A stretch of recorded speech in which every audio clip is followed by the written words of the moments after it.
we are coming towards the end of June now, and it's been very productive in the garden. The weather's been nice and warm, good bit of showers, so the growth is good.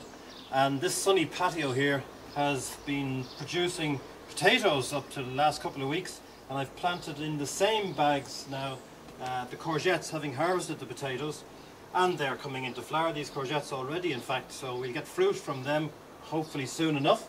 And over in that side we have strawberries. Of course the tomatoes here are beginning to fruit as well. They're flowering away, and I can see fruit coming on. And the herb patch is very productive, using that pretty much every day. The asparagus bed here is a bit slow, but that's the nature of asparagus, so I'm not really rushing it. But going to look forward to planting on these runners from the strawberry plant, because they'll be my strawberry plants for next year to add to the ones that I have in this layer. So I'll have a lot more strawberry plants next year, which is great. I'll just come on down then to the 4-year crop rotation, which is where the vegetables are, and you can see it's growing well. The onion bed essentially, which has autumn planted onions that are doing very well, the radar onions, they're really coming on, filling out nicely. The garlic on this side will be good in due course, and I look forward to that. On this side, that they're kind of younger plants. There's some scallion and leeks, and in the autumn time I'll start to see something from them. Parsley is doing well, that's nice to have pretty much every day. Soup particularly, very nice. And the carrots really coming on there nice, haven't been hopefully affected by the carrot root fly, because they're up above the carrot root fly flying height. This patch here I'm really using at the moment, which is the legumes, the beans and peas. I have mange 2 that is very tasty at the moment. You can see some of the mange 2 hanging down there. They'll fill out a little bit more and get bigger. And then I have the sugar snap peas on the other side there, which will be lovely when they fill out. The broad beans, not too far from being ready in some cases there. And the runner bean here, which is flowering, and that will fruit very nicely now shortly, so I look forward to the runner beans as well. I've pinched out the top there because we don't want to see that growing too high, obviously, because the energy will go into the leaf rather than going into the fruit, which is really the object of the exercise, is to get nice runner beans there.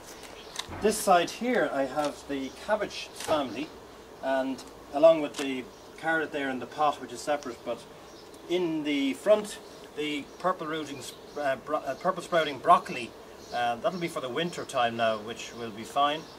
Meanwhile I'm eating this cabbage, the everlasting cabbage it's called, so that's great. I have to protect it from the cabbage white butterfly shortly and put a net over this patch, but meanwhile it's growing very well. The Balbriggan Brussels sprout over there, again in the winter I'll really get the benefit of that. And meanwhile I have the Carvello Nero kale, which is a beautiful looking plant, quite unusual, like the Balbriggan Brussels sprout, but very tasty. The patch that I really like here is the beetroot and the leaf beet. Beetroot will take a little while to fill out, but I'm looking forward to it. It's looking well there. And the leaf beet, which is like spinach really, tastes like spinach, and is just a bit hardier than spinach, so it really does suit my needs here. But the interesting thing in the middle, it doesn't look so good. That's the potato plant, that's Duke of York, which strangely enough is looking very well on in the bean patch, because it has 2 tires, and I think it's because it has more root space really, that it really is looking so healthy and so well. And I only didn't have a spare tire actually for this one, so I just left that to grow, and it doesn't really thrive when it doesn't have enough root space. But still it'll show me some potatoes hopefully shortly, and we have more potatoes growing in these pots at the back here. This is Carlingford potato, and that's one that I look forward to tasting, haven't tasted before. And the lavender and the bay, which are all useful in the dishes that we prepare from this garden. And every day I'll be harvesting from the radish and the salad window boxes that are on the top here, and sowing every week. So we have a new radish coming on all the time. And on each side you can see the raspberries, which are fruiting at the moment. That's only just new raspberries, so we'll have more next year. And then the lovely black currant, which is just ripe, and we'll have more of that as the weeks go on. As I mentioned earlier, these cabbages were going to need a net so that the cabbage white butterfly wouldn't lay the eggs and devastate the cabbage with the caterpillars that hatch out. So net has been put in place. Makes quite a feature really, and also a good use for old water bottles. And the whole thing hopefully will stay there long enough for me to have the cabbage rather than the butterflies and the caterpillars.